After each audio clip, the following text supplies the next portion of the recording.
अस्सलामुअलैकुम bro ma'am कम तौंद्रिगे नुंगाइरमगना इन खंजै को लोइमक से अदो एयरपोर्ट नि ताउसन कना कना लेबनु तपि रोलो वारी हरसे यामना मरु ओइबो पाउ अयुक्तै चाक चाद्रि अदुनि नि वारो बियादे मतम लेते अदुनि लाइव सु थोगौरिमने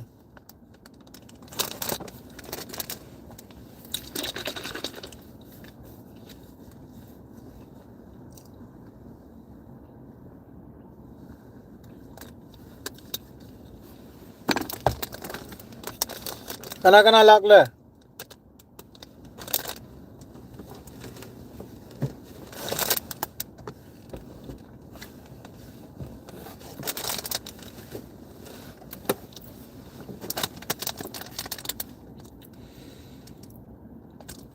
हाय bro PS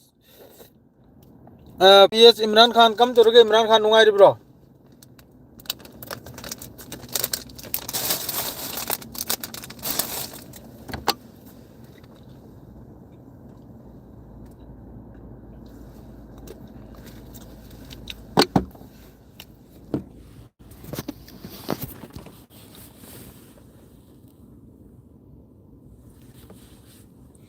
तुंगदे चारगे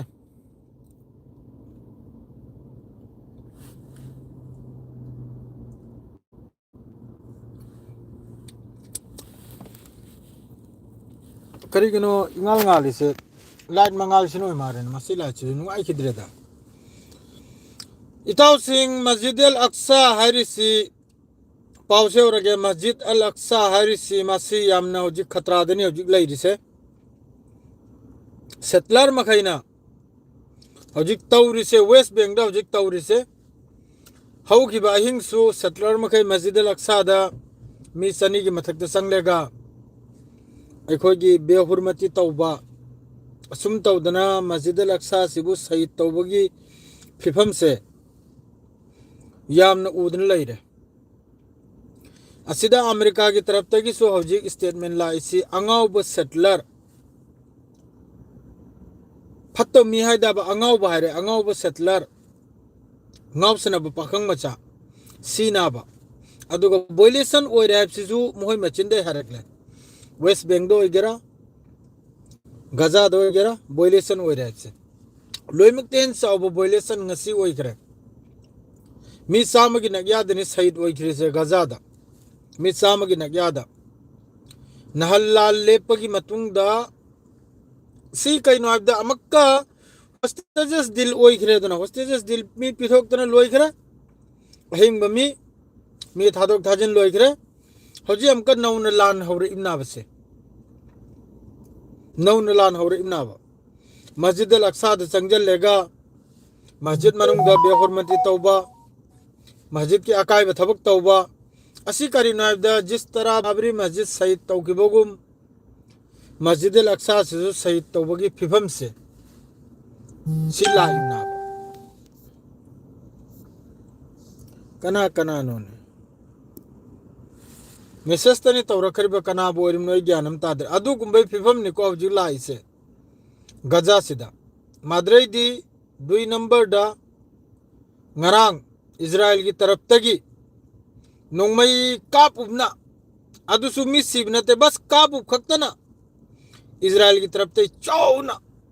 gaza manungda refugee camp adui mathakta अखोगी अपाहिस साबदी मैम अदुम खंगबिरो मखुत यावदो मखोंग यावदो ममित तांगबा लांगी तंजा सिदे सोक्तना लैरिबा मी अदुकुंबगी मफमदा यामना चावना इजराइल की तरफ तगी स्ट्राइक तौखिबा कनादा थाजनी कनादा थाजरोय करिमता खंगदे होजिकि लैरिसे अरब सु खुचु खुलाई लैबदे लै तुर्की सु बिजनेस त लै लोइना मसा मसागी लोइना मसा मसागी कान बदनी लैरिसे होजिकता लोइना मसा मसागी फायदा दनी लैरिसे गाजा दा करी तौरिमनो कयाम सिरिमनो कयाम हिंगिमनो करिनो अदुगा कुनो लेंदे लैते करीमा करीमता अदुगा मरी लैंदे होजिक तौरिसे अदुगा मरी सुप्लै लैनदे अदुई पोतुगा होजिकता तौरिसे मरी सुप्लै लैनम नते अदुदगी हेंदोरक्तना ngarang asaina pausi यूट्यूब तसु हापख्रमनिको कया मक्त उसित्ता हैदा RSS की मखोई IT सेल असीना खरनी ममांगदा याई फरे मणिपुरी मा लेपाक ने याई फरे ने लावरंबा ग्रुप मखोई की मसुम साब मखैदुना फोटो दुई मथक्तुरा मणिपुर की मस्जिद अमखक्ता सिगुम्बा खुसु खुलाई लेराय न फेक हाइबदुबु याम साथीना मचिन थीब पाव याम साथीना मचिन थीबा याम साथीना अखोई की दंगा फसासी थोगलबगी अदुई मोंगना मान ट्वीट तौरिदो याम साथीना हाइबदुबु याम साथीना मोंग चादब ट्वीट ना मान तौर अदुरसु मी लिसिंग मरी हेना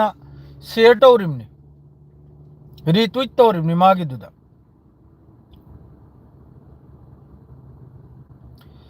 PS इमरान खान कम तौनी हाइबदा आई करीमत मासी मरमदा हानिंग दे करिगा हाइबदी बोले संजे अरांग तौखरिसे सिदा अंगांग गांगतनी सहीद ओइगिसे अंगा पिप याम यावरिको गाजा मनुंग दे इजराइल की तरफ तगी missile attack drone attack air strike तौखिबसे याम साथी ने मी साम दगी खजिकतनी तारिसे मी साम बु फागिरमनी असायो फबद मी साम दे तरा ताब नावले होरिदो अद हौजिक योबदि याम लंबगी कुनो खंगदे को चंगना यंगुद्री सेंगनाइबदा अदो याम साथी नुंगाइते अदुरेसु हेन नुंगाइते भाईबु हौजिकी मस्जिद अल अक्सा से पूरा शहीद तौबगी फिफम दनाबला ऐसे कंदेम बुदी अते ते कंट्री ने कंदेम तौरे को तुर्की वगैरह इजिप्ट वगैरह सऊदी अरब वगैरह मादरे अदुई मथक्ता अमेरिका की तरफ तक सु मसा मसिल न हायरा अपनी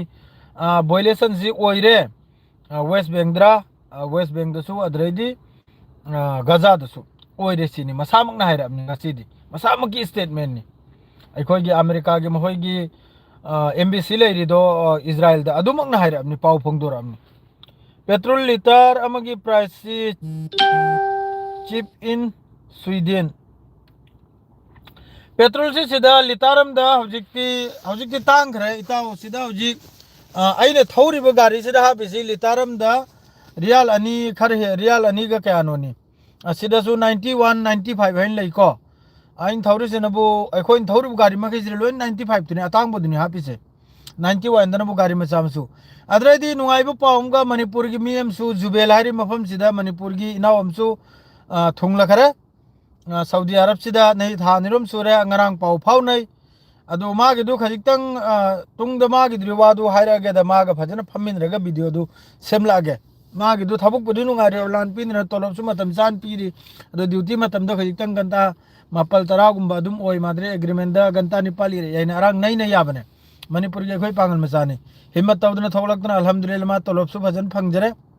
अदो अखोय गसु नरांग दुवारी सानरे अखोय नारे जो मखा ताब जो मतेंग जो कनम तो नुबदो नयाम अखोय ले एनी टाइम दो फोन तोरो सिनी अखोय ना हरसि एनी टाइम दो फोन तोरो एनी टाइम दो मतेंग लाकने ना अदो अरांग अदो फाव हाइन रगा गंता मरुम अइने अंकल ने कने वारी सानै मा जुबेल दनी लेदो अइ सिदगी गंता अमगी लंबी ने गंता मखर हेली अदो उननी मागसु उनब चकनी मा दो हौजिक पाव हाइबबु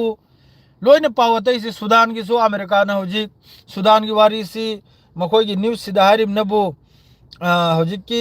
सऊदी अरब की क्राउन प्रिंस सकिब सिना अमेरिका दा फजना वारी सी ममई दे मको पवली दिन ताले सी सुदान की हिस्टोरी से असी की मतुंग दा कनोमना डोनाल्ड ट्रम्प ना हौजिक की सुदान सी सेस्फायर तो होलबे द मक्ता लान सी लेवल वे द मक्ता थबुक कुमथरे सिनी थबुक चथरे सिनी अदु ngasi di mong mong की स्टेटमेंट से लाई को माद्रे दी सोमदनबु अखोई की कनम से वेस्ट बैंक से याम साथीने सेटलर मखैसिना याम साथीने जुलुम से तौराबा फिलिस्तीनी माई की मथक्ता याम साथीन तौरिमने खजिकता नते याम साथीना अदुगा सु लैरिबा अखोई की इस्लामिक कंट्री मखैसी वांगांग बनते लोइने चुप मारिदन लैरिमने A to Z लोइना पेट्रोल वाल litre price is cheap in Sweden Peace be open EU H4X bit Israel C kamtauni petrol 1 liter 1 liter sidalia aina haredno real ani makhai ki sulai real ani ki sulai makhal ani ni lai rise petrol se adulom tene ni nuai tabdi hojik kanam sigma yam nungai tre aina dum yang jabda hojik ki west bank da masjid al aqsa da makhoina masigi बेहुरमती तौबा अकायबा तौबसे सी याम साथिन नुंगाइते settler मखैना सिन हंदगी हौरमनी तरा कुल चनी हौजिकति मी चनी चौम चंगजलइमनी अदु कुनो ठीक लइमनते नोंगमा मी लिसिंग अनि लिसिंग home चंगजलगा शहीद तौथोकिबा जिस तरह बाबरी मस्जिद शहीद तौखिबोगुमनने मस्जिद लक्सा शहीद तौखिबा कुनो कुइ होबो नतेको अदुं पालाम पो चौब्र ngaकनी अदरेदि अदु फाउदा तुमिन लइबखिबा तारगदी याखोइसि मुर्दा हाइबि यारे असीबा हाइबि यारे याखोइ कोमसे अदु फाउबा हेंजनबदा हौजिकसु मुर्दा तंगाइबा मुर्दा होइबगुमनी मस्जिद लक्सा मनुंग संगलेगा बोइलेसन तौरिबा माद्रेदी नत्त पादबा तौरिबा इसई सकलिबा चोंगलिबा मादुगी फत्तब थबक तौरगसु अते अतेसिन येंगना लैरिसे ईमान से याम कमजोर होइरमनी ईमान याउद्रमनी ईमान बहुत कमजोर होइग्रमनी अदुननि मरम होइरेगा वा ngang दे दो अइगी वाखलदा ईमान दो कमजोर होइरपदुना नाबा अदुगा हौजिकि मणिपुर गी अंगरांगी ट्वीट तो अइना सो फेसबुक तो साइरमनी यारि मखै एक सैंडल कनागुंबा पाइब खोटप लेरगदी अदुगी कैनोमदो थिदोकलेगा अदुगी नुपी स्वीटा हरिबा नुपी मचुम चाबी दंदा तौबी नुपी दो फाजना अदु अमक्तंग ट्वीट तौगनिमने मैम संजलेगा करिगाइबदी अदु मई सूरिमनी खनहलबगी थीनहलबगी अदुदगी नि दंगा फसाद लोइमक थोकलगदोसे मदुकुम महिक तुदगी नाबा अदुगुम महिक तु कम तो नायदा मी कुल कुंथ्रा मानरेगा माबु मसी एमदगी सिटोरकनिमनी ट्विटर दुदा मतुमदि मसाना मागी अकाउंट दु डिलीट तौरगा सके भाई मवोंगदा खाइब्रा इबोदी याम साथिनि इरमनि मखादुर अते मयामम लइये सी लोइमक खुदमंगा मान देबसि सुमि आई लोइना पारमि एखोगी लैमनरिबा अखोई इंडिया दे हिंदू मसा मखै याम फजना रिप्ले तौरमि नंगी सी करिनो पामि सायंग्र याम फजबजना माबुने याम फजबजना असुम चपमीनि याम फजना मागी दुदा कमेंट इरमि मागी हजिकी पेज तुदा which language Manipuri gaming ली हाय अदुनि अदु लोइना पॉलिटिक्स ब्रनी ताउसिंग RSS सिना जिस मफम द संगिबदो मादु बर्बाद ओरिमनि RSS Sidi I request तौजरमगे मिते Pongal अमसुंग मैते इसनाउ दा सितदी मणिपुर दा खोंग ताहलगनुको मरा ताहलगनुको सिना मरा ताखरदी याम साथिने बेरा थांगमनी मासिद चंगी बमी मखैदो लोइना नापिटनी मिनाइनी सि खंगौ सागोरनी खंगदरा मचुम साम ngang खंगिब्रने असिदगी लापना लयु असिगी सिदगी मैते इसनाउ सु पांगल इसनाउ सु पांगल बुदी संगसु संगलोय मैते इसनाउ मखै माद्रे अतै मखैदनी मखोइसी याम साथिने फत्तबा मखोइसी बस मखोइसी कुर्सी की अखोगी जेपी ना मखोइसी वो बस इलेक्शन की दमकते थम्मिमनी इलेक्शन मतमसिदा बोर्ड से फंगरोइदबो अडी दंगा फसासे कम तोरगे तौहलगनी कम खतनहलगनी कम थुगाइगनी नुंसीनबा कम चाइथोगनी असिगी मरमदो मखोइसिना पूरा बर्बाद तौरिमनी वालेकुम अस्सलाम इमरान खान हाय गेमिंगली हाउ आर यू ब्रो अदुना अदुदगी हिंगना लैसी अदुगी मफम दुदगी मादु दुआ तौसी गजागी दमकता याम साथिन नुंगाइते खरनेसी इंगुरसो अदुम नुमित्सु मी अमा अनि अदुम सैदोबसि Tauktae अदुमकु ngarang isri yam sathini henjal khrako direct violation hairakramni ceasefire gi lomten sauba 10 october gi matungda lomten sauba israel gi taraf tagi kanom sira violation adrai di russia amasung ukraine su yam kan lan tawnri ko madre sa ikoin le risri harau re deal tawnrak le mong gi f35 oigera f36 oigera kari karno mong gi deal tawnra purak le harau makhai khangi brane trillion पिथोक लमदना अदरेदि मयाममनि द मोहिसी कारबार मयाममनि मोहिसी मरमदे याम ngange कांदे निचाइ सिंग उनरब्रो इताउ मयाम आइदि लाइव चले ने चा भाव तो थोमनि मयाम नुंगा रो है ना नहीं कि चाक चादरे इताउ मयाम फरे अदुनि मयाम पुनमक हमेशा दुआ तौसी गजा की दमकता अखोई मुसलमान अखोई की कोम लैनरिबे अखोई इसना पुनमक की दमकता दुआ यम जरूरी नि सियारगे ngasi की लाइफ से सुया जरे लोइजरगे अजु थबुक नो आयुंगम चादरे अस्सलाम वालेकुम गुड नाइट मयाम पुनमक